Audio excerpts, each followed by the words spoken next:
Okay. And we are live. Thank you, Ron. All right, good morning, everybody. It's 9 a.m. on Wednesday, March the 3rd, 2021. We are meeting, I'd like to call this Personnel Committee meeting to order and acknowledge that the press and public have been duly notified in accordance with the Freedom of Information Act, and note that we're meeting virtually due to the COVID-19 pandemic. I'd like to move on to our first agenda item, which is approval of previous meetings minutes. We got a couple. Do I hear a motion to approve? I'll make a motion to approve previous minutes. All right. We have items A through J. I think that's 10 meetings. Any comments, corrections? All in favor? Aye. All right, moving on to item 3, citizens' comments. Ron or Desiree, do we have any citizens' comments either signed up? We did not have any citizens' comments, and we have not had anybody signed up to speak for Personnel Committee. Okie dokie. Moving on to old business, we got 2 items. Let's start with A, update on the wage and compensation analysis project and discussion of development of compensation policy. All right, I'll go ahead and introduce Nancy Berkeley. She is a consultant from Evergreen, the company that the city has hired to conduct a wage and compensation study. There's been a whole lot of work that has been done so far since we've engaged their services. Last month, I reported to you all that Nancy and her team were coming to the Isle of Palms to conduct orientations and focus groups and interviews with every department. And she had an opportunity and a chance to talk with, if not all, most of the overwhelming majority of the staff for every department. So I want us to hear an update from her on those developments and some of the other work that they have conducted in terms of identifying market comparisons that they'll use to measure against our current position, salary position, including our wage ranges. And then I also want her to talk a little bit about what the compensation philosophy process, development process will look like with not only the Personnel Committee, but also with full council. So Nancy, maybe if you want to go ahead and start providing us an update, and then I'm sure the Chair Moy will open it up for questions that anybody may have after your short presentation. Okay. And I don't have a presentation per se, but again, pretty much exactly as Desiree said, thank you very much. Again, we started the study, excited of course to be working with you, first of all, I should say on behalf of Evergreen Solutions. We are in the process, or really concluding the process of what we call administering the JAT, which is let me back up, I'm sorry. Let me ask Desiree, how much does this team know about the process, period? Maybe I should have understood that. Maybe why don't you give us a 5-minute overview of the process? I have shared with them what you and I have discussed with the department heads and with the rest of the staff, but it doesn't hurt for them to hear it from you and sort of, walk them through the process and then where we are right now. Okay. So I'm sorry, I jumped right in and then I'm like, maybe I should back up. So the process for what we call a compensation class study, is to survey the external market to find out what the peers are paying for the same work that your employees are conducting.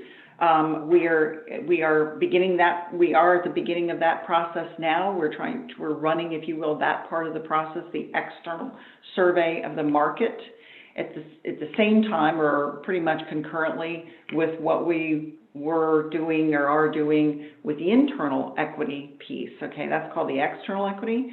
Internally, we asked employees to submit something called a JAT, job assessment tool, which is our way of, it's effectively like a blank job description.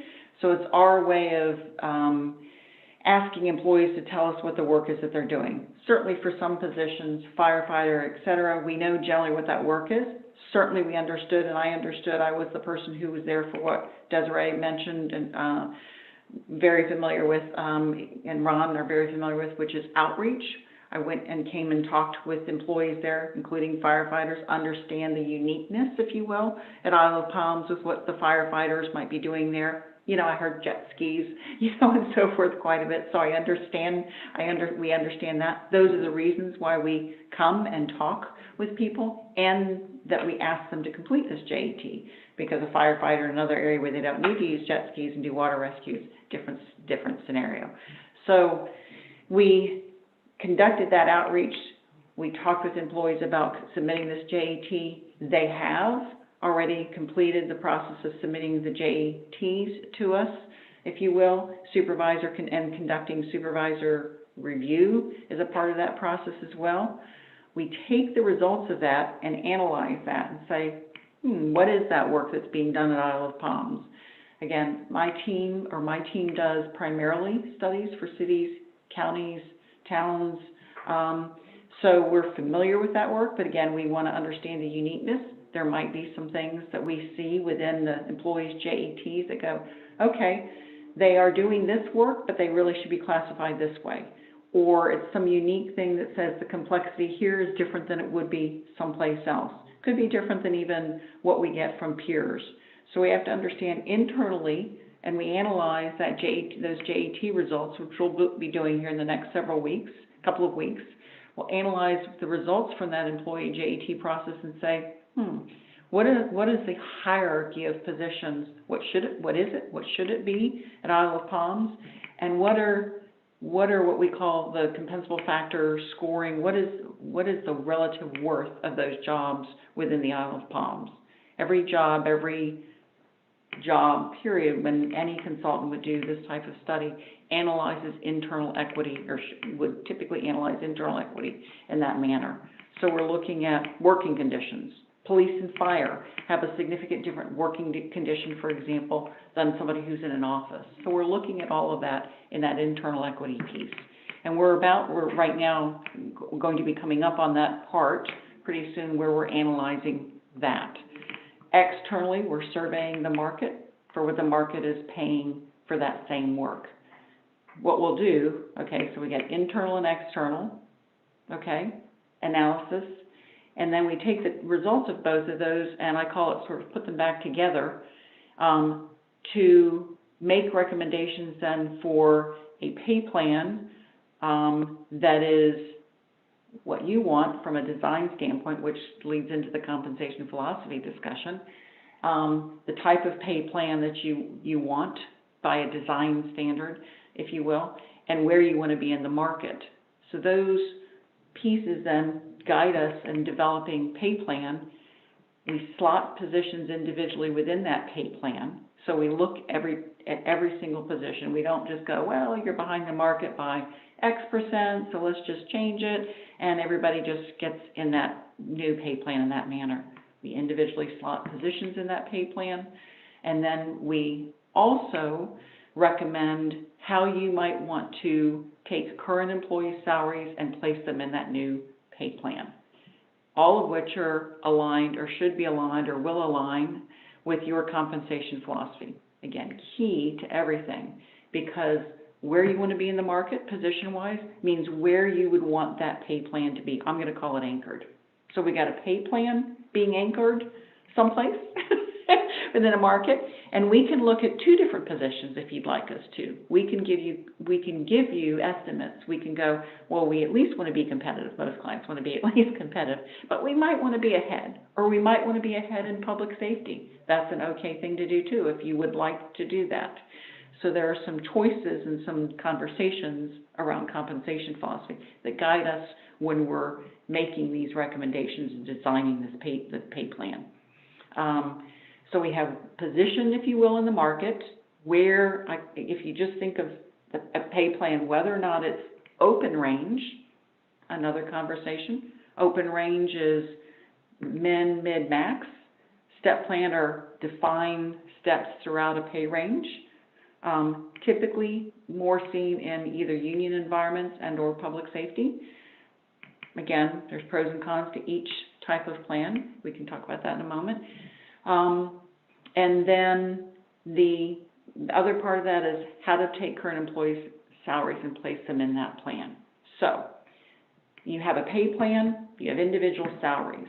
How employees progress salaries within that pay plan, I don't know if I'm moving my hands the right way or the wrong way, looking at the screen like this, but from left to right, okay? If you imagine from left to right, progressing salaries from left to right, that is always should be whatever you decide is your compensation philosophy. In other words, is it how long people have been in a position? Should they move along that pay plan, progress salaries based on time? Should it be based on performance? Should employee A, who's performing highly, and employee B is not, performance is a factor? Is it a combination of the two? Whatever you decide that compensation philosophy is, again, super key, super important, that's where we'll make recommendations that align, at least aren't counter to, if you will, that philosophy. Because placing employee salaries in that new pay structure, competitive pay structure, obviously a goal I would think of this study, we don't want to say, well, we'll suggest them based on how long they've been here. If you're going, well, we really want to do more performance-based. Or, well, we'd like to have them move generally toward a midpoint of a pay range, and then maybe we'll do something more on merit or performance. So those things that evolve around that are super, super important. I've had this discussion there when I was there, because it is, again, we find when working with clients that sometimes if you're not all on the same page, if you will, of that, it might be different people's opinion. I call it the where should salaries be. Where should salaries be? You tell me, where should salaries be, and we'll make every effort to give you that pay plan that enables you to do that, and then as well to progress salaries along that path. I'm going to take a breath for a minute because I just threw a whole lot out there. Have I lost you? I hope not. I'm super oversimplifying the process, but it's an internal, external piece that we're working on both really right now. Very quick, we're going to do the proper analysis, but we're doing them concurrently so that we can develop this and get this back to you in a reasonable period of time. The compensation philosophy, I think, should be the discussion. I don't have very quickly, but I can find it. Ron, do you by any chance have that, the decision document on compensation philosophy? It should be in the packet for the Personnel Committee agenda, all the way at the bottom. Of course, I don't have that in front of me. I know what it is off the top of my head, but so do we want to move to that, Desiree? If I haven't lost people, I'm sorry. If I have, I'll go back on just the process. I'll leave it up. Yeah, I'll leave it up to the chair to see whether he wants to entertain any questions of what you've shared so far before we get into the compensation philosophy. But thank you, Nancy. Sure. Thank you, Desiree. Before I open it up for discussion, I want to set some goals for today, for the discussion that we have today, because we're obviously the one part of an entire council. And Nancy, the last point you just made in terms of there being a lot of opinions, obviously in a council of 9 people, there are 9 different opinions. And one major outcome that we want as a council that we all agree on from previous discussions is some consistency built into all of these processes. And that has been a concern of ours, of leadership, and of all the individuals on our team, on our staff, that from year to year, the unknown of what's going to happen has been concerning for obvious reasons. And so we do want to have a degree of consensus from council that we're going to put something in place that doesn't just last for the length of this council, but at least for several councils for many years until such time as it's time to, excuse me, sorry, I got a frog in my throat, until it's time to revisit. So that being said, I think the goal of today is for this committee to give you some initial indication of the direction we want to go.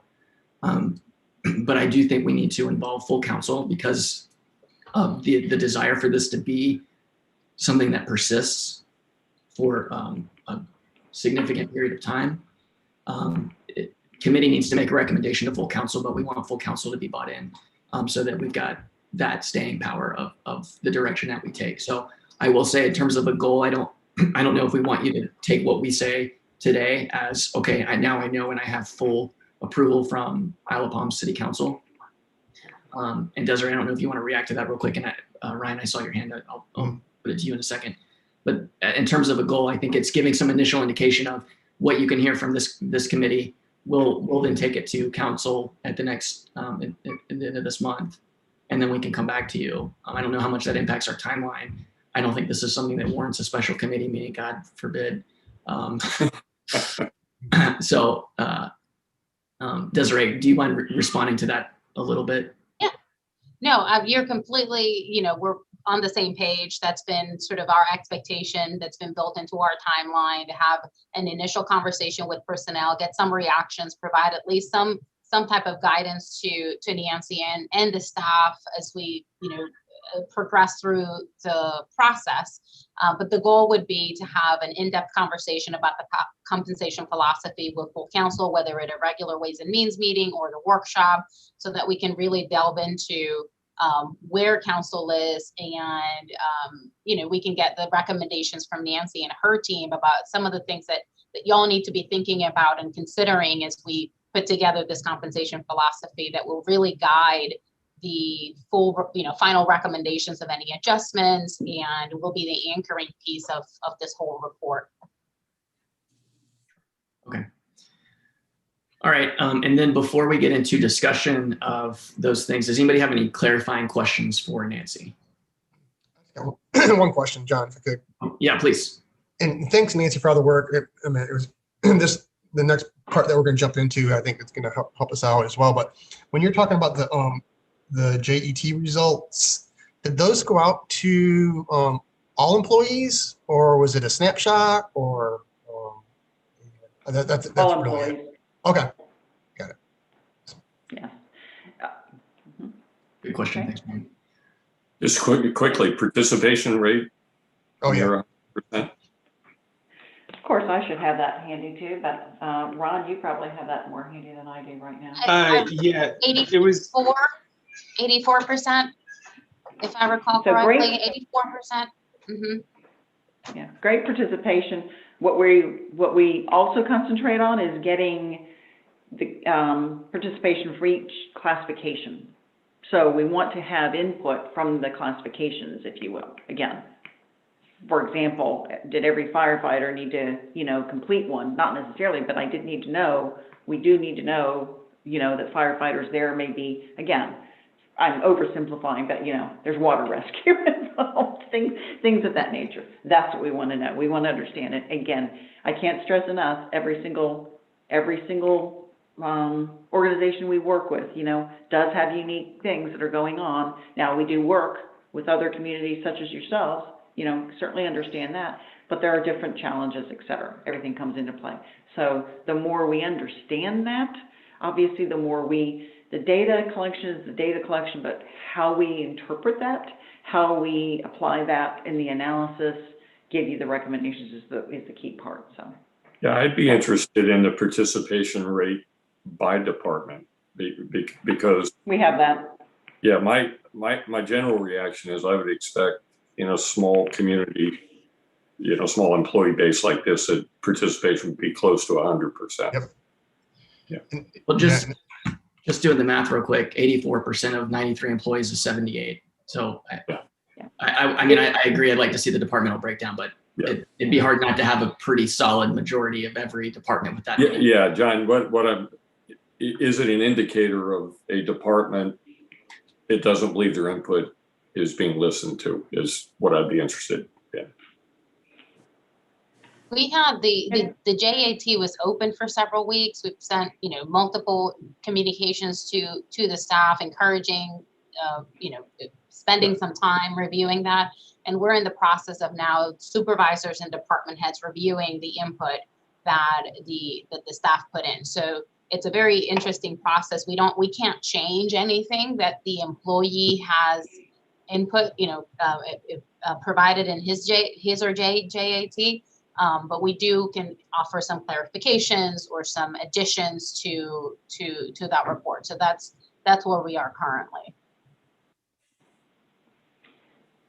Yes. But, And okay, go ahead. you actually, from a total perspective, have a very good participation rate. I'll just tell you from a client, from our standard of whatever. I mean, we'll get asked sometimes, what do we, sometimes it can be 60-something%, honestly. Yeah. So you have I would call it a very good participation rate in the JET process. And again, it's understanding the work. So I hate to say it like this, but it is true. And these discussions did come up particularly when I was conducting the focus group meetings with fire, as an example. Does every single person need to complete one? And the answer is no, but I do want good representation for each classification. So they need to complete them. The best way I can say it is they need to complete them if there's two people, and if there's an accountant, the best way I can always explain is if there's two people in accounting, and we read, this is not the scenario here, okay, but I think everybody will understand this. And we read two JATs, and it appears one is doing accountant work, bachelor's degree, year or two of experience. The other appears to be doing senior level accountant work. Then it's important that we get both of those JATs so that we can then distinguish and say, each one would have a different compensable factor score from a hierarchy standpoint, and we would perhaps say, maybe we would recommend, maybe one should be a senior accountant. So that is important, and why we ask for full participation as much as we possibly can from individuals on the JAT process. I'm sorry. Desiree? Yeah, I just wanted to add, if I may, Chair, that Nancy, after she was here for a few days, she was very impressed at how thoughtful and participatory our staff was during the orientation. And I just want to mention that because obviously the employees are very, very interested and committed, obviously, to the success of this process. But Nancy was very impressed at just how thoughtful our employees have been throughout this whole process and sharing information. Yes. That is a word I chose purposely, and because of course, I've been with Evergreen 8 years doing this work, gone to many places, and I can have an angry group of employees. Pretty much everybody, will say, our pay should be more, et cetera. But the way in which, again, without fail, really every group that I talked to expressed, perhaps we should be getting paid more, if you will. It was very thoughtful. It wasn't. It was thoughtful. That's the best word I can use to describe it, honestly, they'd given some thought to this. They wanted to talk to us, and that's in the focus group part, which I kind of just glossed over, of giving us that kind of input. The JET is completing that with the work as it's being done, and that input part. And again, I should have been prepared, but I wasn't. I was thinking we were concentrating primarily on compensation policy, but I'd be happy to give this committee or whatever a report on that input too, or that the feedback at some time. But again, very thoughtful, very they thought out things and just wanted to express that. So I thought they were very engaged. I'm impressed, and I would say excited that I did HR for many, many, many years before I was a consultant. That you're kind of taking things forward there at Isle of Palms, and I think that's good for what it's worth. Thank you, Nancy. And to Nancy and Desiree and Ron, if we can have that information for the Ways and Means or Council, I'm assuming Ways and Means is where this will show up. So that would be good. I think we'll have the same questions from council members, and it would be good to have that at hand. Unless there are any other questions, I think there's the document that you've sent us lays out a couple of key questions, and I'd like to just entertain a couple of discussion and take them each in turn. The first one being the market position that the city wants to be in. And Ron, if you don't mind sharing that document again for everyone who's viewing on YouTube to be able to see. Thank you. So the question is, what market position do we want to have? And there's two big options that are unpacked. Do we want to be a leader? And if so, by what percent? Or do we want to align? And basically, do we want to be at average? And there's no option here to be below average. Obviously, no one wants that. That's why we're doing this study. If we were below average, we wouldn't be here. So I guess I'll open the floor up. Everyone's had a chance to see this document and put some thought into this. Randy or Ryan, I don't know if either of you want to offer your initial reactions and thoughts. Yeah, John, just, I think, Nancy hit it. I think departmentally, there's different challenges. I think, for me, there are markets we have to lead clearly because of retention issues and, no better way to say it, poaching, where you train police officers or firemen. And the next thing you know, for a small, insignificant to us difference in pay, we've put the training dollars in and we lose them. Right. So I don't know if it's a one size fits all, but, one of the factors I've always looked at across employee bases is, retention, the competitiveness of that particular role and where do we want to be? So for me, it's not just one. I think philosophically, you always want to be above average. We want to attract and retain the best people possible. But, the piece that I don't think we generally talk about are retention rates. I think our employee retention is pretty good right now, and you want to keep it that way. There are departments where I believe personally we have to be above market, more creative, and I'd like to see that reflected in the numbers that we look at as an affordability issue and staying ahead of the market. That makes sense, John? Yeah. Do you want to, when you say there's specific departments where we need to be, so I mean, that's part of the question of leading. I guess is what you're saying is we do want to lead in certain areas. I think public safety, we have to lead. I just put it out there, right? I mean, they are highly recruitable individuals that we've made significant investments in. And I don't want that to come across as, we don't make investments in accounting. That's an oversimplification.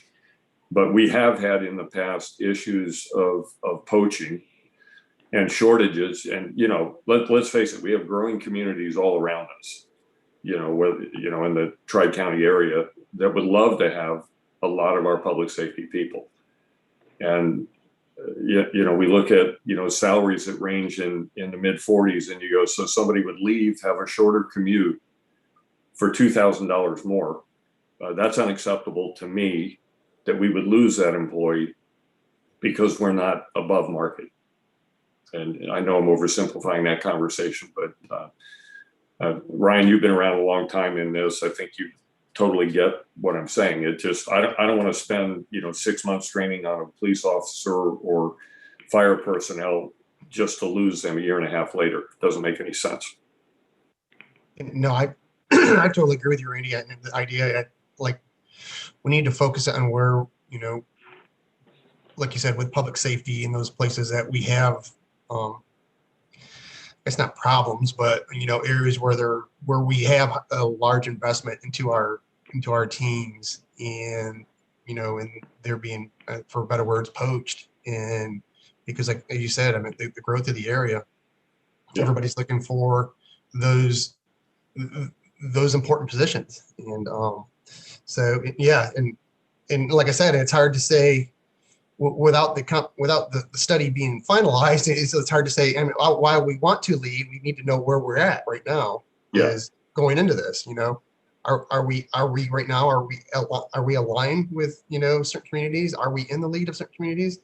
So in that in itself is, when we get there, we'll figure that out. But yeah, without a doubt, I think we need to lead and have the best possible pay for our folks that we can, and like you said, that we can't afford. It's feasible. Yeah, affordably lead would be my. Yeah, so I'll thank you both. I think we're generally that's an easy position to take, and I'll take it as well. We do want to lead. Public safety is the obvious area that I think we'll focus a lot of our discussion on. It's also the bulk of our staff. So maybe, maybe if we separate the discussion between public safety and non-public safety, in terms of coming up with philosophy. If anything else, Nancy, I think you should hear that with regard to public safety, we certainly want to be a leader. We want to make sure that we're competitive. The percent is probably where there will be a bit of healthy debate. And that obviously comes down to affordability. My one big, the one big question mark or big concern is our revenue streams are so limited as an island with little room to grow and add new residents, add new members of our community. Whereas the other areas that we're aforementioned areas that are growing can continually add to their tax base and therefore increase revenues. There's a lot of levers that they can pull to increase the revenues to their cities. Obviously, that comes with the need for more public safety, but it also enables them to be a little bit more creative with being competitively compensated. I think it's worth noting for us, for this discussion, there's a lot of limitations and constraints that we have due to the geographic constraints that we have in this community. So when I think about leading, and I'll say it again, I do think that with public safety, we have to be a leader because of our geographic distance and some of the other factors with being on the island. It's probably not a significant amount. To your point, Randy, if someone is going to leave for, let's call it a smaller amount than 2,000. If someone's going to leave us because they can get $500 more a year, materially to your paycheck, that's almost nothing on a paycheck by paycheck basis when taxes and annualization is all kind of accounted for. If someone's going to leave for that, then it's not the pay that they're leaving for. And that's what we really want to do with our pay, is make sure it's not the reason that people are leaving. The other things we can address without, by our leadership, by a lot of other things. So that's at the heart, Nancy, for me, is we don't want pay to be a reason that people leave. And John, if I may, and I don't know if it's really part of the next question or part of this question, and Nancy, I've done lots of pay plans in my career, too many, and the general, I think, concerns, and I think it's important that we all acknowledge where the concerns exist. We're a long tenured senior staff city. So, what I'm accustomed to is, declining percentages of pay increases the higher up the scale you go. And, just to oversimplify, 4% of 100,000 is 4,000, 4% of 50 is $2,000, right? So, in a larger organization, be it corporate, be it city, the simple answer is move on to a new position, right? We don't have that option. Right. So philosophically, I'd like to understand what like-sized cities do as 20-year employees move up that scale. And as a percentage of midpoint, they might be 95 or 100% of midpoint. Philosophically, what do other cities do in that circumstance? You don't want to penalize the employee. You want to recognize that there are highly, highly qualified employees that do a great job.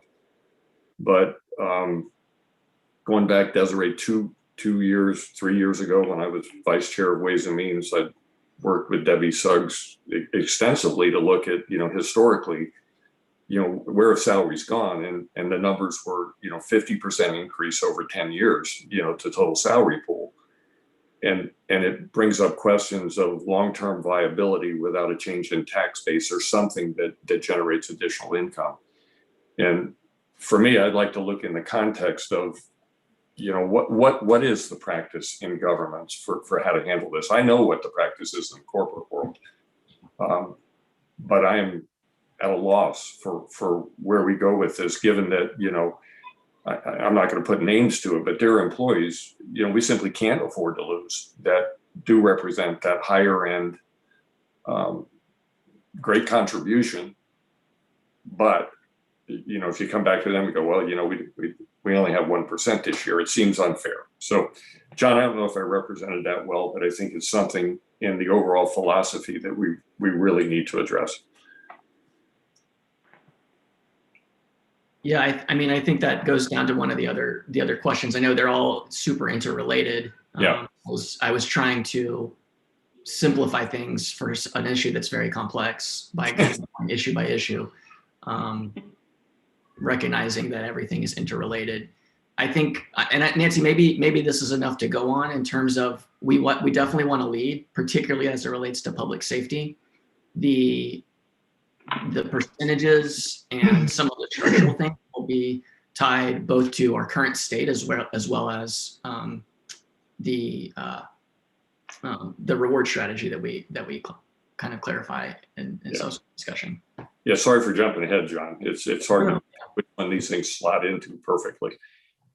Yeah. Can I mention a couple of other points that you might want to consider as well? And with the lead, you're not any different than many of our clients who, and you don't know necessarily how much you might want to lead. Again, affordable lead is a good way to phrase that, but we just want to know if that's a consideration at least, because we can plan for when we're conducting the part where we're putting the two pieces back together, the internal external equity and making recommendations. We can plan for that. We can give you cost estimates at, if you will, two different market positions, et cetera. We just want to be able to plan for that. A lead position might typically be maybe at about 65%.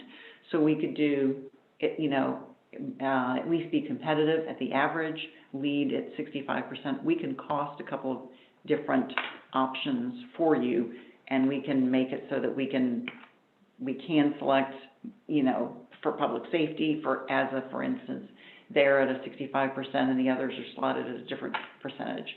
So again, all those things, it's really a matter of, are you considering this, what have you? So we can do that and plan for that. I want to mention though, a couple of other considerations that we've seen throughout our studies. In an organization such as yourself, when you have all the things you just mentioned, a workforce that may stay for a while, a longer tenured workforce, smaller workforce, so in other areas outside of public safety, you might be, or even in public safety, quite frankly, the employees might be doing what I call combination jobs, a little bit of this, a little bit of that combined. So they may have taken on, and I heard this a bit when I was there, taken on roles that others who have left, vacated positions. So in those types of organizations where you're running, I'm going to call it somewhat of a lean organization, that's another perhaps consideration for choosing, if you will, an affordable lead position, maybe even across, okay? Another is the community in which you're providing the services. That was brought up as well in some of our outreach, in my outreach sessions.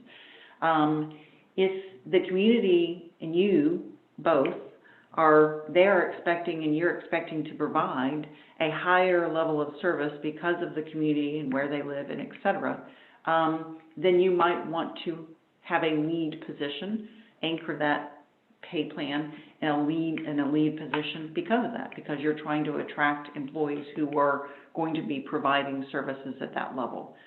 I'll give you an example. Jupiter, Florida was one for which we did a study many years ago, and they chose a position of lead at 75%. Now that's high, okay? I don't typically have clients pick a 75% lead position. But the reason is they're an affluent community and they wanted to, simply stated, provide a service level to their community at a different level than they believed other places, would. So they wanted to anchor their pay plan at a 75% market position.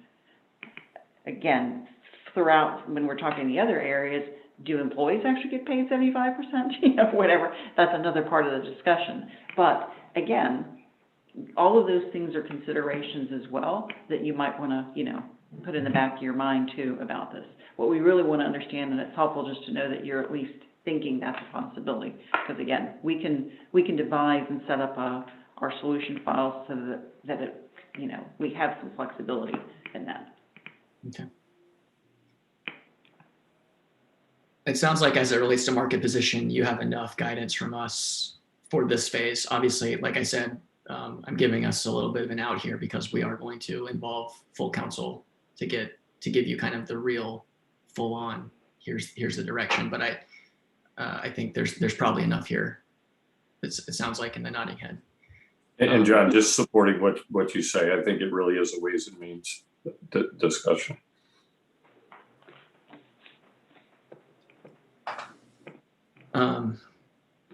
Great. Yeah, we're in personnel. We're kind of thinking about retention, and we're thinking about recruiting, retention, and then we get to send it to ways and means to figure out the numbers. I'm joking a little bit. Obviously, we're looking at the whole. Okay, so giving Nancy some guidance on salary structure, design. Ryan or Randy, any real specific recommendations or guidance that you have? No, I think this is good. Look forward to seeing the outputs. Well, I'm sorry. It's specifically Nancy that said there's basically two directions that she's put out there. One is the open range, where you have the entry, the mid, and the max, and the other step. We've been in open range to date, as I think Desiree's nodding. So I guess the real question is, do we want to change any of the departments or the entire staff from open range to step, or do we want to consider that? John, you've been in HR. I've been the input side of policy on these things in my career. The complexity of step, of changing to step, is probably something we don't need to address. I'm used to midpoint based salary ranges that are fairly simple. So I'm kind of looking at you, John, on coming out of HR and to Nancy. Unless there's a compelling reason to change, I wouldn't change. I just understand where we sit today and develop policy around it. Yeah. Well, I can respond to my experience has been much more with open range, although my experience in this particular realm of HR has been predominantly with private versus government. And so, unless I hear from Nancy or Desiree or Ryan even that, hey, there's a really compelling reason for us to look at moving public safety to step, I'm in favor of keeping it, because we've already got open range in place. The one thing that always is important is just, as long as we believe that we can put forth a consistent, predictable approach for the team, that's what's more important to me. And I know we can do that with an open range. So unless, again, I'll let Ryan and Desiree and Nancy react, but I would be in favor of keeping open range because that's where we are. And I think we can make a consistent, predictable process. And I agree. And I think one of the problems that got us into this situation with, I guess, open range is the fact that we had inconsistencies in our policies. And like you said, John, I mean, we'd mentioned this previously, is that every time we had a new council come in or a new committee set up, it always came down to those policies being changed and altered. And we need to find a policy that's going to be sustainable, and that makes it easier for the administration to implement and all the department heads to implement, and for the team, the employees, to know what their salaries are going to be annually, because right now they question it. Yeah. Cool. 3 for 3. Were you going to say something? Yeah, I want to say something because I've had this conversation with Nancy and the department heads.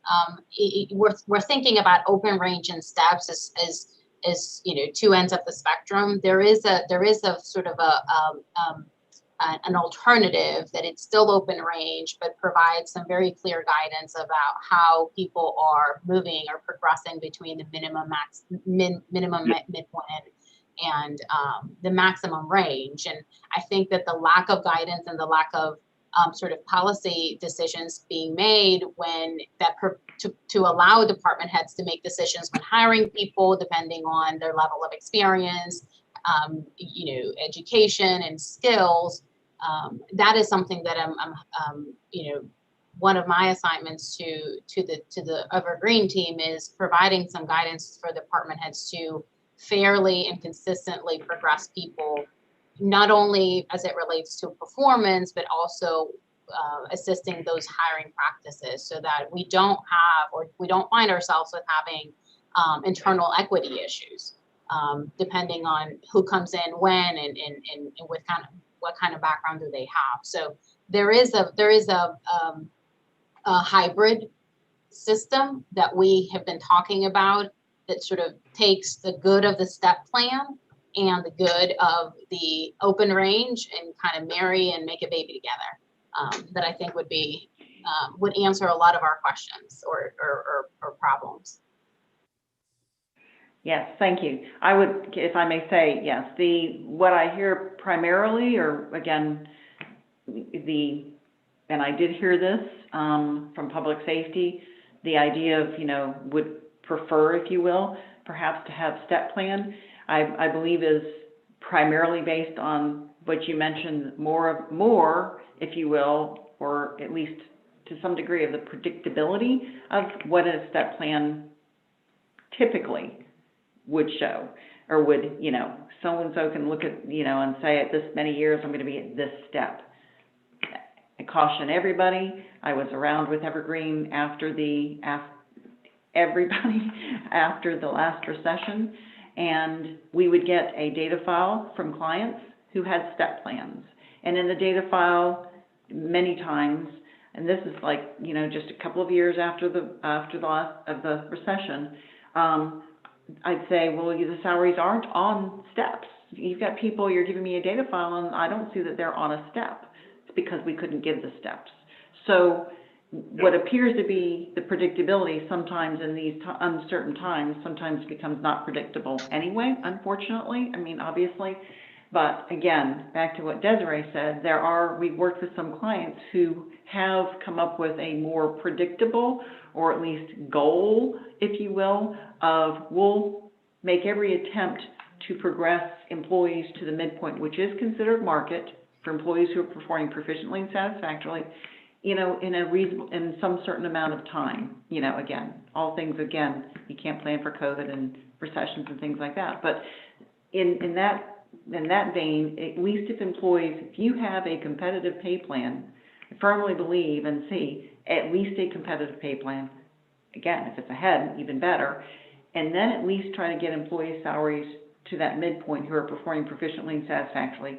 Take into consideration all the things that Randy mentioned before about you have some longer tenured employees. You certainly want to continue to reward them past that midpoint as well and keep them and retain them. Okay, so all those things come into play to how, that structure, but you can utilize an open range. You have a lot of flexibility with an open range to utilize to take into consideration all of those things I just mentioned in an open range, really more easily. The con, if you will, is sometimes from an employee side, as I'm sure you can well imagine, again, and what you've talked about, is that they may see it as, they either don't, being the city doesn't have to give us raises, and or, again, it changes every year, we don't know. But again, I believe firmly that's a different issue. Certainly. So it sounds like you're leaning towards remaining with the open range. Mm-hmm. If there's a recommendation that's a hybrid that Desiree spoke to, I think I'll speak for myself and maybe look for nods from the other council members. But if there's a hybrid that is, we feel like gives us that flexibility. Basically, I like the way you put it. It's providing the flexibility for uncertain times, but without losing that level of sustainability, to use Ryan's word, and predictability. That's, yes, do I want my cake and eat it too? I do. So if you can find us a way to have that, that's great. John, I would agree. Okay, the final big question was around the reward strategy and salary progression. And there's we were presented with three: a time-based, performance-based, and the hybrid. I assume that in all of these things, there's some anchoring on midpoint, but maybe not. That's the one thing that is maybe a little bit not reflected here. So that is that a correct assumption, Nancy, or not? Well, in the more typical time-based salary progression, that's more typically what we would call a parity type of progression, where literally it's like you take the full pay plan and go over 25 years, you know, regardless of anything else, okay, just based on either time with the city or time in classification. We take that full pay range, increment 25 segments, if you will, and employee A who's been there 10 years gets placed, doop, 10 years, employee B, 5 years, doop, at the 5-year mark. So again, this doesn't mean that you can't have time and consideration in progressing salaries, but it's kind of, if it's time-based only, which frankly, I haven't had any client in the last several years come up with time-based only, but time is considered sometimes. Or it could be, when I jump to the hybrid, you progress pretty much fairly consistently toward that midpoint or to that midpoint, as long as you're performing proficiently and satisfactorily. I had one, this is very unusual, but a county actually say in 7 years, we want to, as long as you're performing proficiently and satisfactorily, we're going to do our level best to progress you to that midpoint. Okay, again, that doesn't happen very much, that they come right out with something like that, but that's them committing to that. And they have performance-based pay, pay progression, but they're like, at least if you perform, so that's a bit of that hybrid, at least you perform proficiently, satisfactorily, we want you to get to this point. Beyond that, we're going to use performance as a method of pay progression. But yeah, time-based in this example is strictly time-based, if you I think we could probably cross that one off the list. Hey, John, if I may, ask Nancy the question. I don't, progressing to midpoint, and like I said, I can only use corporate experience. I mean, I've had organizations where we just brought everybody to the midpoint. I mean, that's happened in the corporate world. Just say, look, we're not going to have employees below the midpoint. I think my concerns are more of those that are excessively above the midpoint, or perhaps at the top of the range, knowing how to deal with those anomalies. I think management to midpoint, when you're within a range of the midpoint, is pretty simple. It gets a lot more complex with long tenured employees that might be at 100% of the range or 95% of the range. And, you know, I can tell you the first year that John and I were on council, the conversation was, well, we built this percentage into the budget. We have to give this to the employees. And it was peanut butter spread, right? And I, you know, I made the comment then, I got kind of railed on by a few citizens that, you know, those percentages down at $40,000 make a lot of sense, and maybe even a higher percentage down in those ranges to get the market more competitive. But those percentages at the high end don't make the same sense. And I'm very curious how other communities handle that, because we do have the blessing of long tenured good employees. Yeah, that's probably the best way I can put it. And it's difficult to say, well, you know, and by the way, and I'm sure, Nancy, you're well aware, we did away with, you know, straight up, you know, cost of living increase. And you go, okay, so, you know, my costs certainly went up, but my expectations of pay rising with that market have diminished because, and frankly, I don't think we have a council member that can answer the question, what's our compensation philosophy right now? What's our policy? Right? John, on me or Desiree? Yeah, I just want to add a couple things. You know, the comment about the peanut butter spread, just to clarify for Nancy, and her and I have discussed this, but for the record, so the city had a policy of merit or salary adjustments that was a combination of a cost of living adjustment that was distributed across the board because, you know, the philosophy was, well, everybody's cost is going up. So regardless of where you were or how much you were making, if it's a cost of living adjustment, everybody received the same cost of living adjustment. But there was always a component that was performance-based, and this council shifted from a combination of a cost of living and the performance-based adjustment to just a performance-based adjustment. And that has not been spread evenly across the board. It is based on performance, and there is a scale that is used to determine, based on performance evaluations, what the percentage increase would be.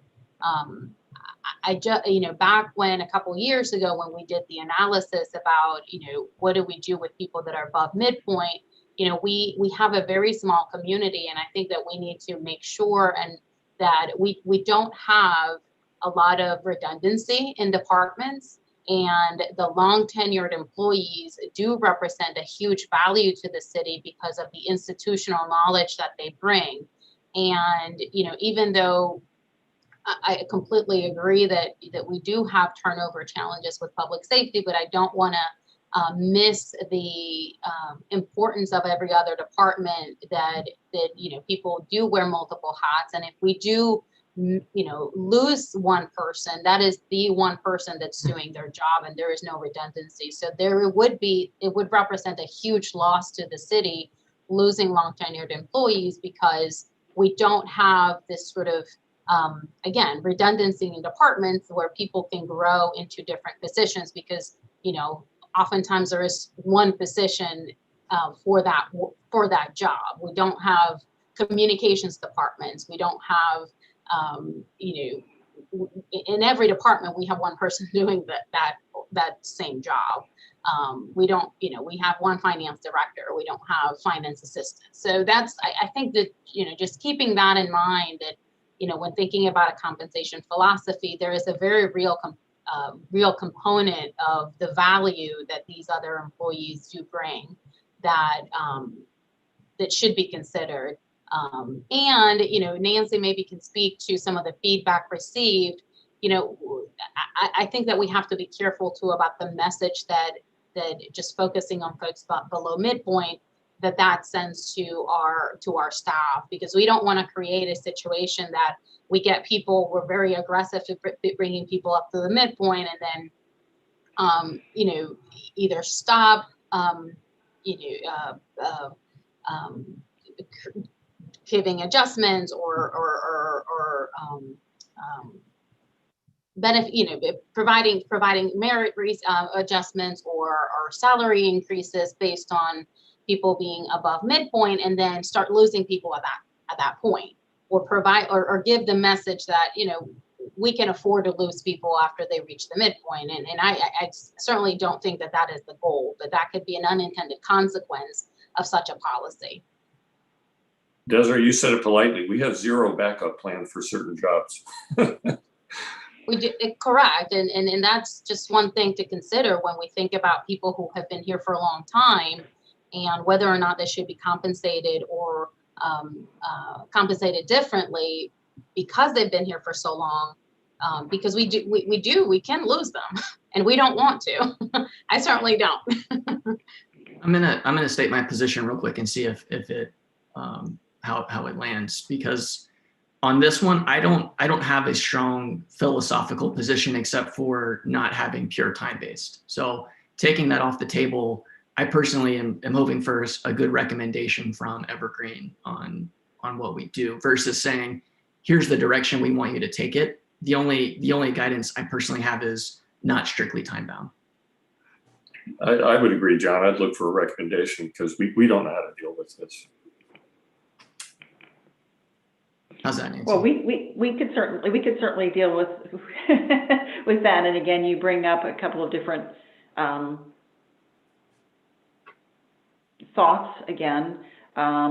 Again, as you well know, just to state again, it certainly is never, or shouldn't ever be, the intended thought that those at midpoint or beyond midpoint aren't deserving of some kind of increases or salary progression. And I certainly hear that loud and clear as well. And specifically, again, in the situation that you have, which again is somewhat unique, but not, totally, we do see that other places as well.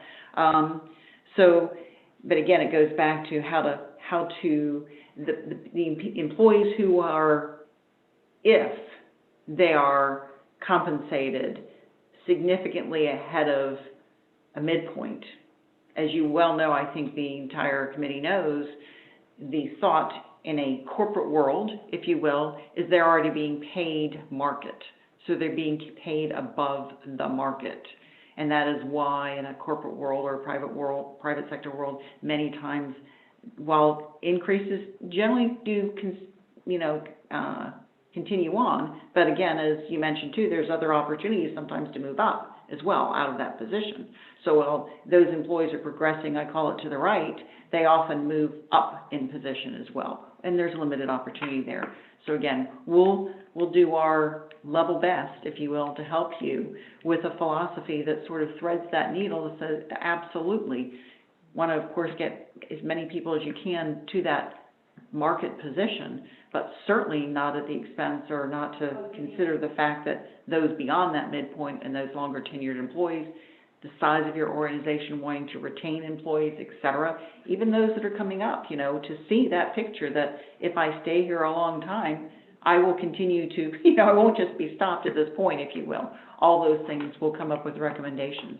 One thing is for both progressing salaries, and I think it was mentioned, I think you mentioned it, Desiree, about hiring in practices, because I believe in your area there, you are competing or with some very challenging organizations that will compete on starting pay practices. So if we could do all this in the pay study with getting the pay structure in line or ahead of the market, what have you, getting a progression of salaries, and then somebody else in another organization close could go, we're going to reward your employees for the time they've been there. We're going to bring them in at this point in that salary range.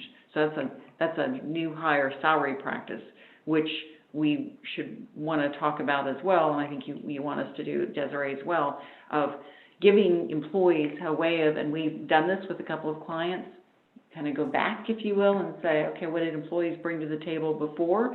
Maybe giving, if I had experience in another organization, maybe giving some credit to that, but perhaps giving, I'll call it more credit, using that term, to the time there with the organization. So there's ways to do that so that you're both rewarding and giving pay for tenure, if you will, and or service, if you will, to the city, and then as well being able to not have an internal salary concern, if you will, when you're trying to bring others in as well.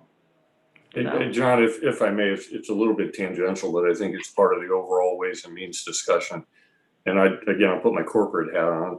Everything in the corporate world is a cost envelope, right? And the community has to realize that when you create policy or practice that's unsustainable, at the same time as a city, we continue to vote to not increase taxes, that at some point the unsustainability creates a reduction of service.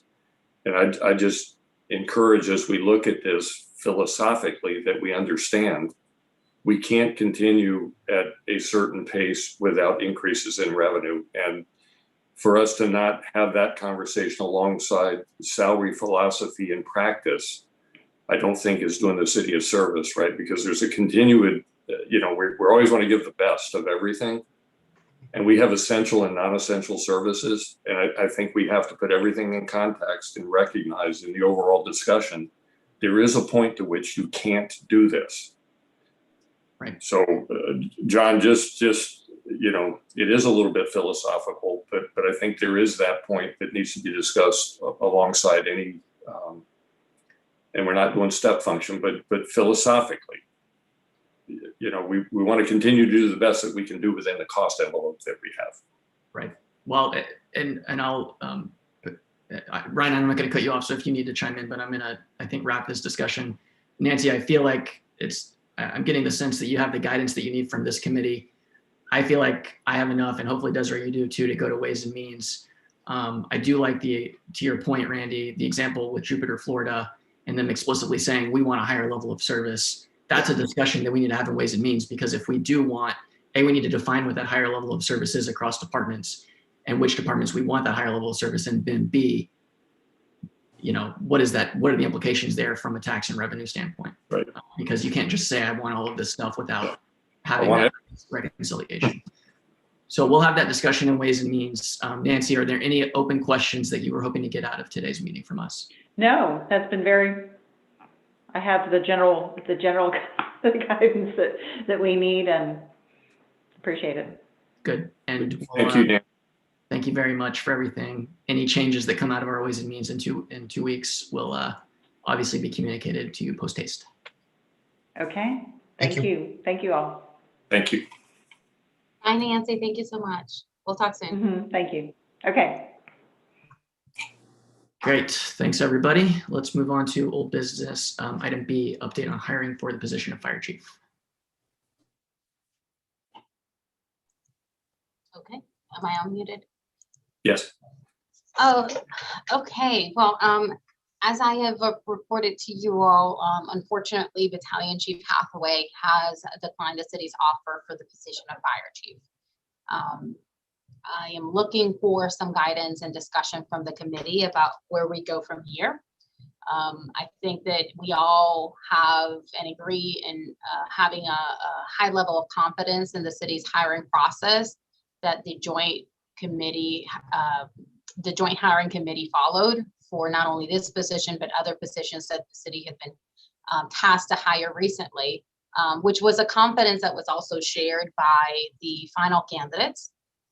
The hiring committee will have a new opportunity to incorporate and maybe formalize additional elements to the process that could provide assurances to the city and to you all that the final candidate will have the full support of council and of the staff.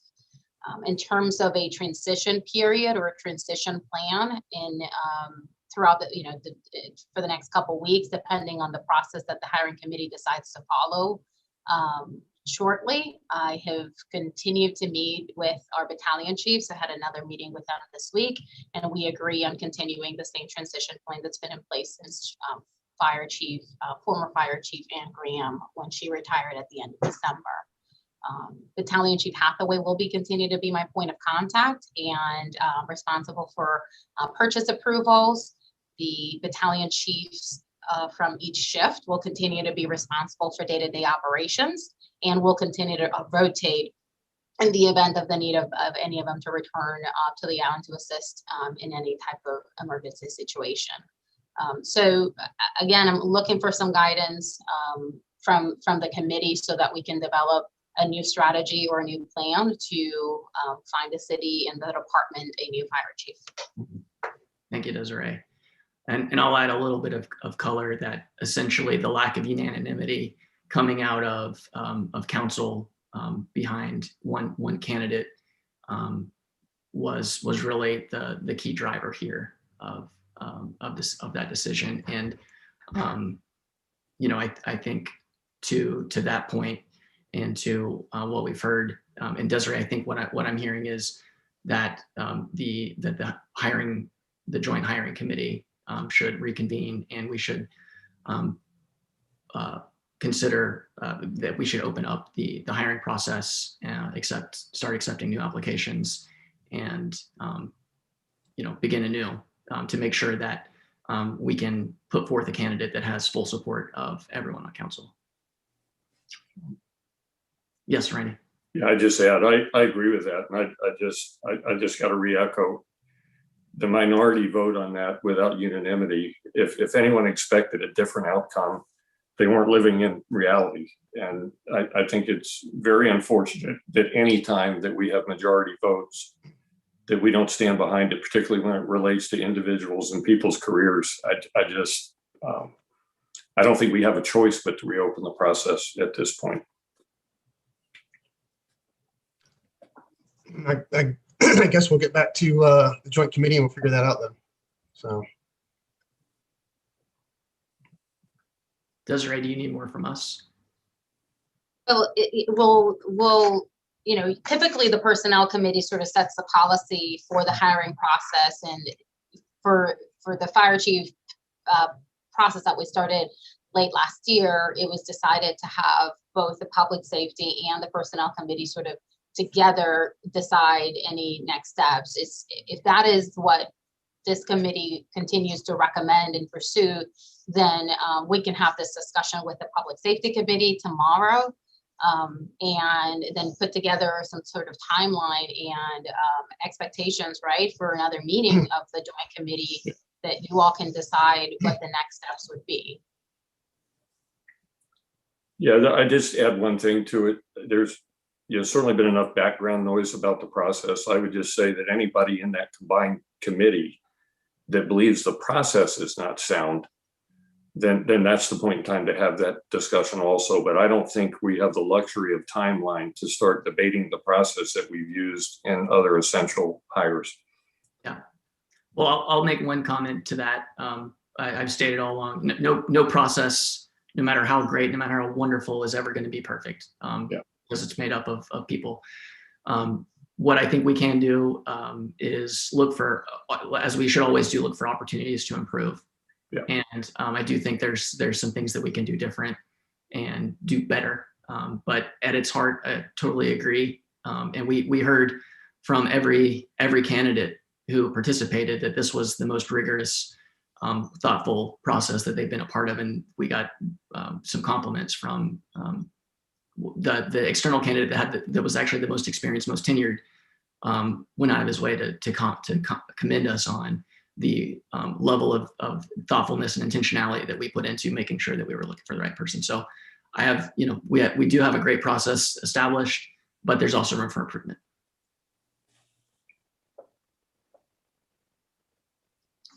Okay. So it is a direction that we're going to wait until the joint committee has an opportunity to meet and decide on what the strategy is, what the strategy will be before I pursue any action, or do we begin the process of accepting new applications for us to consider as we move along? I see no reason not to go ahead and open up applications and start. Just and we want to get somebody in place before season. Yeah, and Desiree, we'll discuss it in public safety tomorrow as well. Okay. is that a motion, or I don't see why we Do don't? we need a motion? No. Okay. Yeah, well, I just don't, obviously we're not going to see eye to eye on this, and you guys know where I stand on this position, and I have been all along. So if we're not moving down to the third or fourth candidate, then yeah, I guess we'll wait and see what we do with joint committee. Desiree, I might just suggest that you wait to hear from public safety. Okay. And Yeah, it's tomorrow morning, so it's not a delay.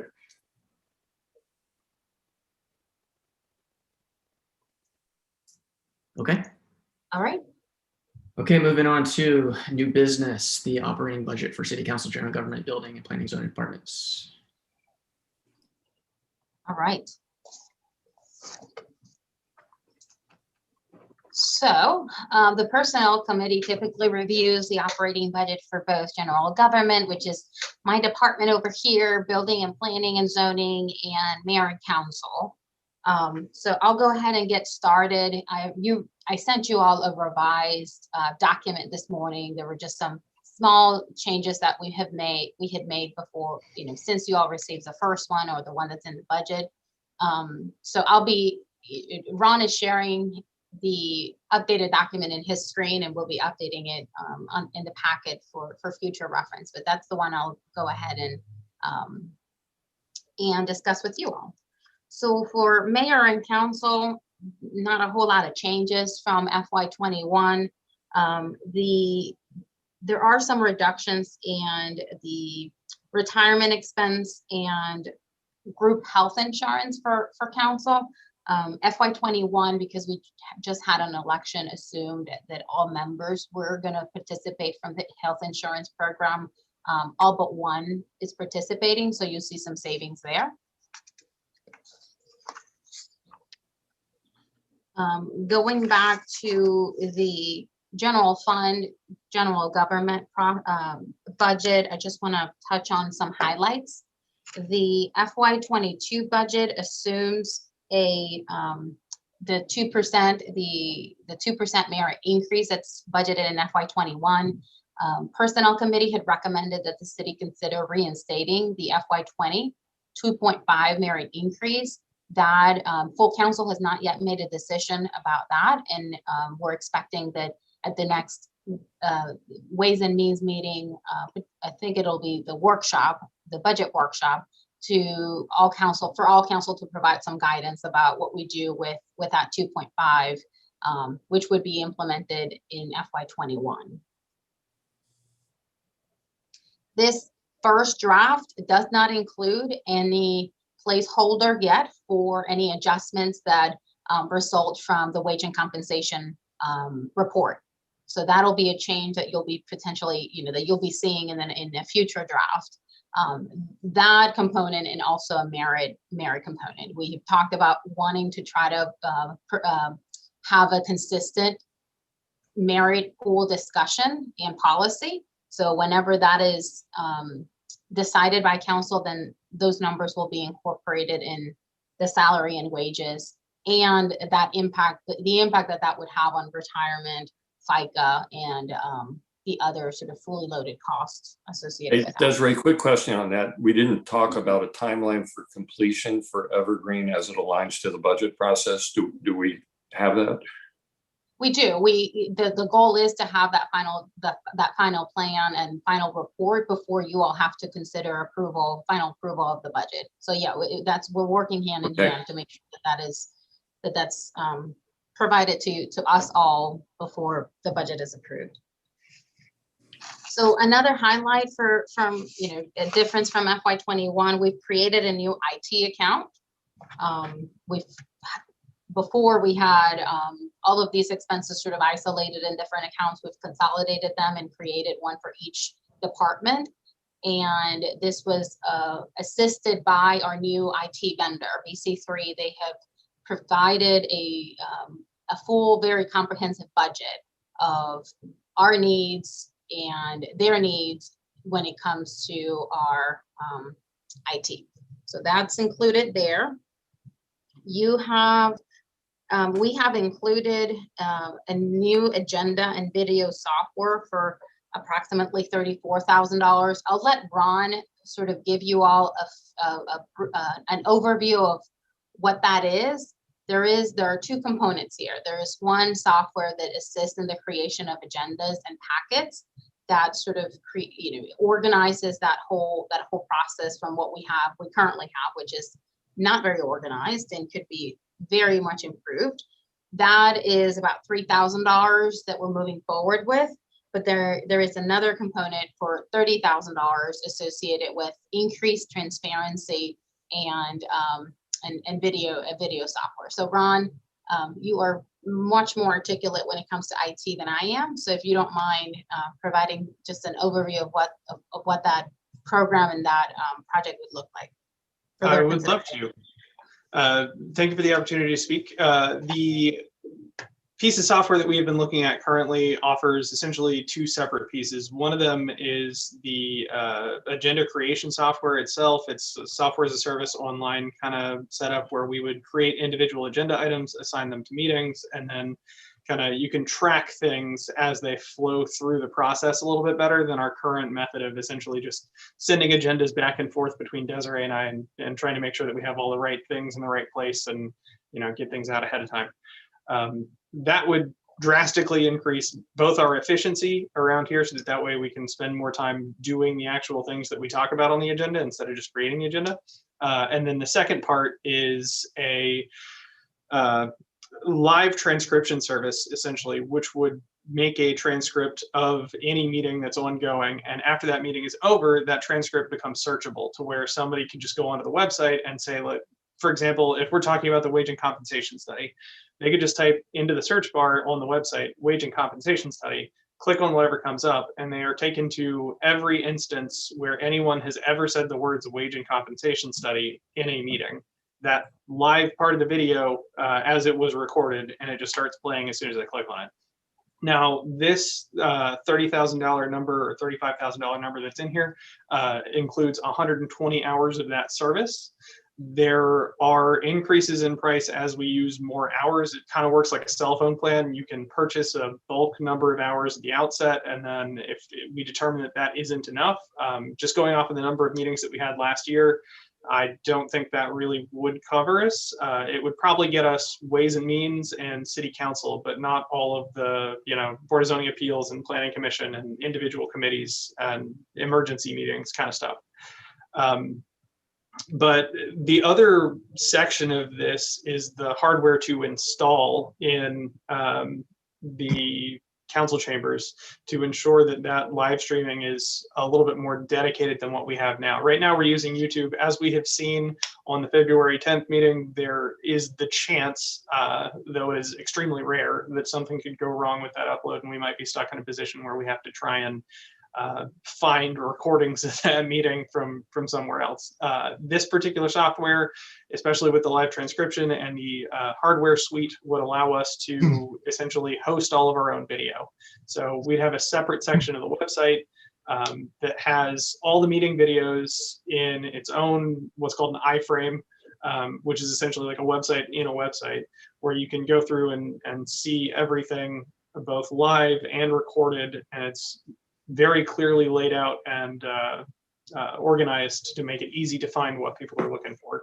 Again, this is all in the pursuit of enhanced transparency.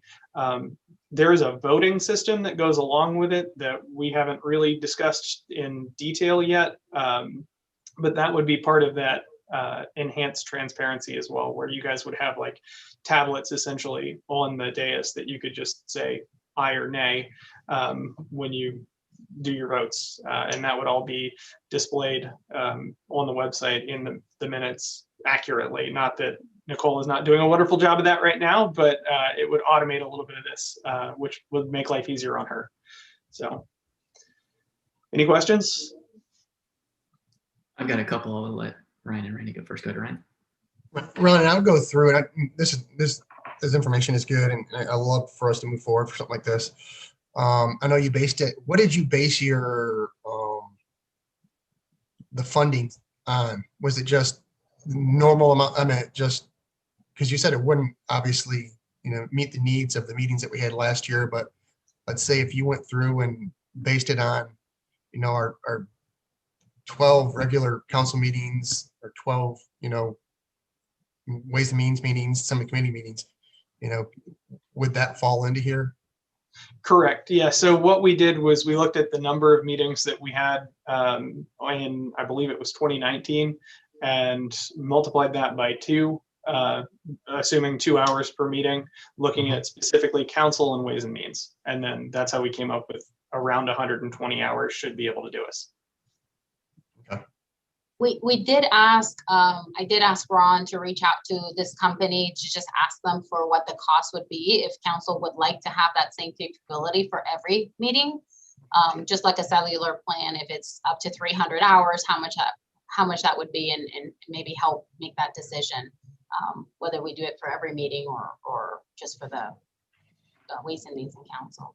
And just to clarify, that is a thing that I have done. We are awaiting an updated quote from the software company. So Ron, do they have an unlimited plan? They do have, basically, so the way that it would work is if we have, say, the 120 hours and we decide that that's not enough, they have blocks of hours you can buy afterwards, but we would need to budget for that ahead of time to ensure that we, are adequately provided there so we don't go over. Yeah, I think where Ryan was heading is where I'm heading. Any presumption that we'd stay within the boundaries is probably short-sighted. Or else we set a policy that in any meeting that goes over 2 hours, the additional funds comes out of the chair's salary. I was going to say that the chair has to type up the full transcription. Right, yes.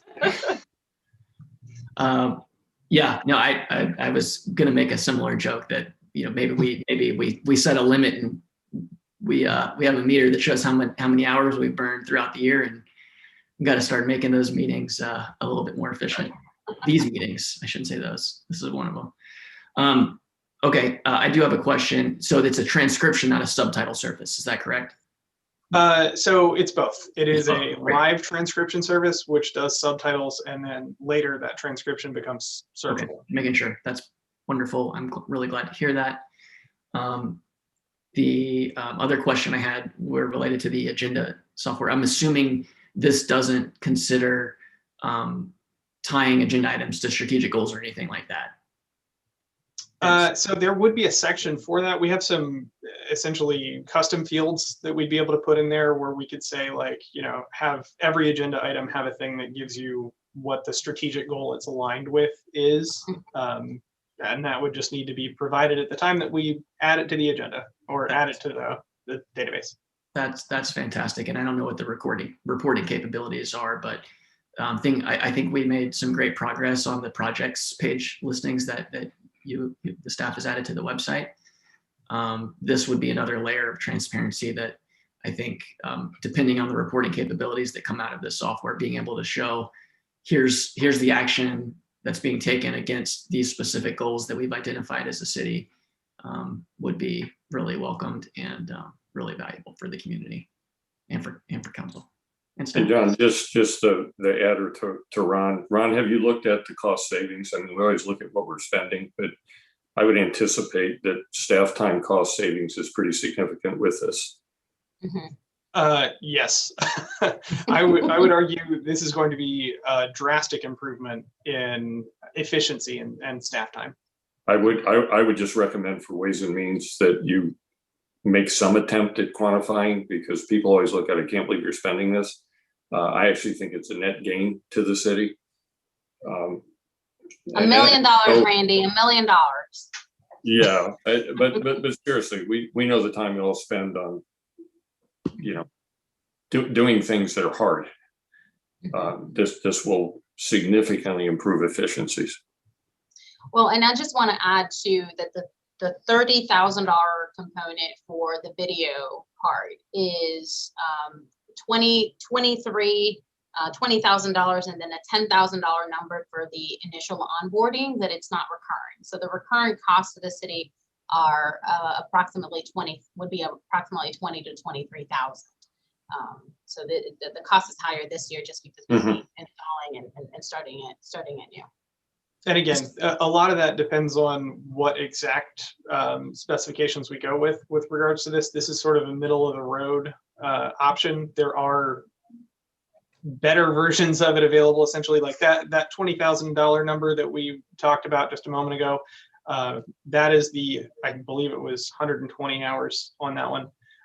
So if we need more than that, or if we want like the in-desk voting systems up there on the dais, that could be a little bit more. But hey, Ron, may I ask, who is the company? The company is Granicus. They actually currently help us with the short-term rental helper software. Okay. And a number of other things there. I believe they are somehow related to Municode, and that's sort of how we found them. Obviously, this would need to go out for RFP if we get over the specific amount that triggers that. So. Sure. Okay, I'll keep going. Maintenance and service contracts. Nothing new there. We have moved some of the costs associated with BSNA, our financial software, and Adobe into the new IT account. So that's why you'll see sort of a reduction in that line item, but you know, it's sort of going on to line item 25 for IT equipment, software, and services. Employee training, we've included there $40,000 for the citywide tuition reimbursement program. That is, again, something that the city provides every year, and a lot of our employees do take advantage of that. And we certainly encourage folks to contribute and continue their education program with the city, providing 100% of those costs, depending on how well they do with their classes. Professional services, we've included here the costs associated with the creation of the minutes, background checks, codification. This is Unicode expenses at about $4,000. This is just ongoing operational costs, nothing new. Under contracted services, that line item has been, continues to include about $25,000 for grant writing services.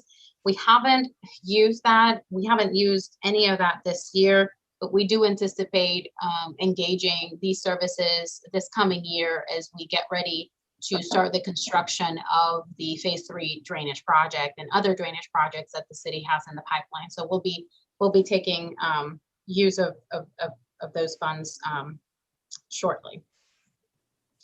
Under miscellaneous and contingency expense, we have increased and included about $12,000 for the employee appreciation event. We were not able, because of COVID, we have not been able to do an event for employees this year. We reduced that for FY21 for $7,000. We still are hopeful that maybe before the summer we can have some special event for our folks before we get into the season. So this would be for next year, $12,000.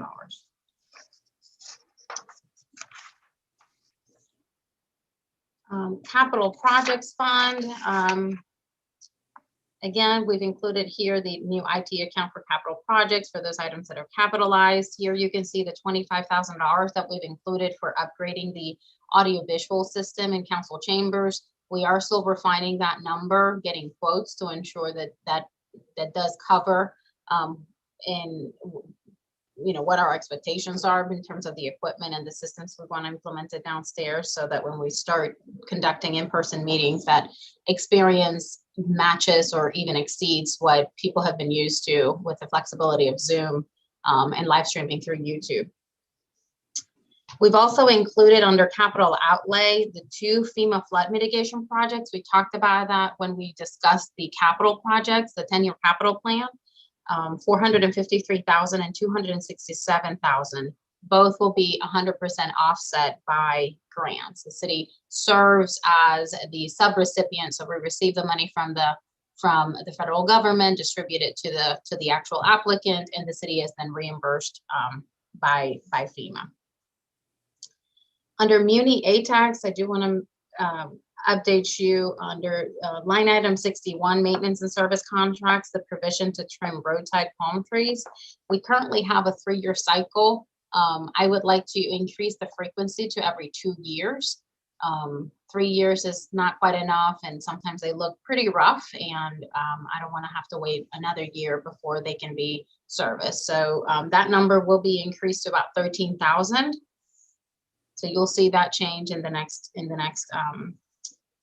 draft of the budget. We have street signs, parking management replacement signs. So we've consolidated a couple of line items regarding to street signs and put it all here. This would also include funds to continue to add and replace the existing beach access signs that you've seen starting to pop up a couple of years ago. That provide a whole lot of information for not only residents but visitors when they come down to the beach about our rules and how to enjoy the beach safely. Under state aid tax, we have included a provision for events and sponsorships approved by the Accommodations Tax Advisory Committee at about $50,000. That line item was reduced for FY21 due to COVID to $25,000. The committee rarely spends or recommends to spend those dollars, so we put it back to where it's been pre-COVID, but that's only up for discussion by you all and by the Aid Tax Advisory Committee. And we've also included $35,000 for the 4th of July fireworks show. We actually have it on the agenda for public safety to discuss fireworks this coming year. So this would cover FY22, the FY20, half of the FY22 because of the timing that we have to provide a deposit before the actual 4th of July show. And as you know, the show last year was canceled due to COVID. So that's why you see that differential in the forecasted number in FY21.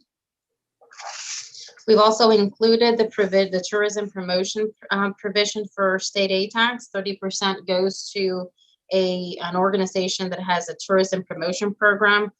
Obviously, you all know that City Council has been looking at or discussing what other alternatives are available to the city for the use and this expenditure of those dollars, and we'll be having that discussion with the Ways and Means Committee. I will say that whatever changes are implemented will likely take some time. So we're probably looking at the same type of participation for FY22 as we have had in the past, and we continue to have. Desiree? Yep. Can I just make one comment on that? Sure. Thank you. Just a note on that. The last time I reported back to council on the CVB, I mentioned it, I had met with we met and basically had requested that they put together a scope of how the working relationship was going to change.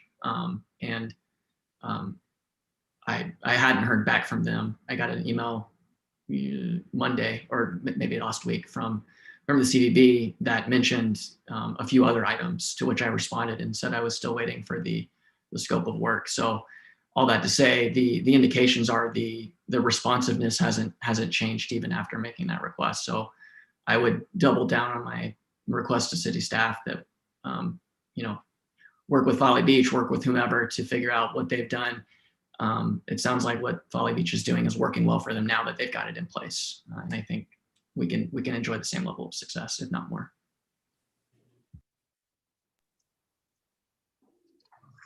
Okay, so if there are no questions, I'll go ahead and proceed to the Building and Planning Department.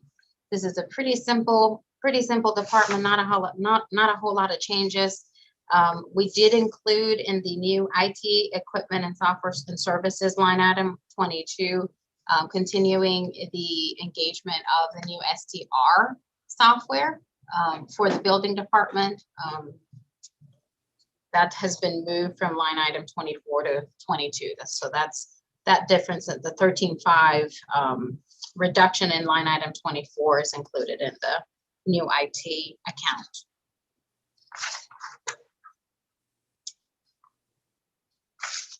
No other changes. Nothing else to really highlight unless there are any particular questions. Same thing with general fund for court.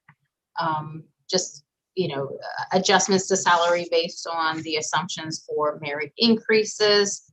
No change there. And we are in the process of evaluating the professional services. That is where we code all legal expenses for the city. And as you all know, in the past year, we have had several litigations going on and added expenses associated to legal that may require us to forecast that out. It may need an increase. So I'm still in the process of reviewing that. You can see the year-to-date budget, year-to-date numbers, and the last 12 months number. Still not close to 90, but we have a few things coming down the pipeline in the next few months that may impact that. So before we finalize the budget, I'd like to have an opportunity to provide it, to do a little bit more digging and then provide some recommendations for adjusting that line item. Other than that, this is a very, we'll be having that discussion obviously with the Ways and Means Committee at the workshop. This is a very simple budget, not a whole lot of changes at this point, not a whole lot of big projects. We've completed the public safety building project. We will be complete by the summer, the marina dock rehabilitation project. Phase 3 drainage will be the project that we'll be contemplating and to start construction in FY22. So those expenses are included here, as well as the bond issue that the city secured this year for that project. But I think that the major initiative at this point is going to be any recommendations associated with the wage and compensation study. So once we have that, that'll be the piece that will need to be added in some way to the FY22 budget. Thank you, Desiree. Any questions? Okay. All right, that's all for new business. Only miscellaneous business on the agenda is our next meeting date, which says 8 a.m., but I think we're at 9 a.m. on Tuesday, April the 6th. Yes, should be 9. No executive session needed. Motion to adjourn? second. All in favor? Aye.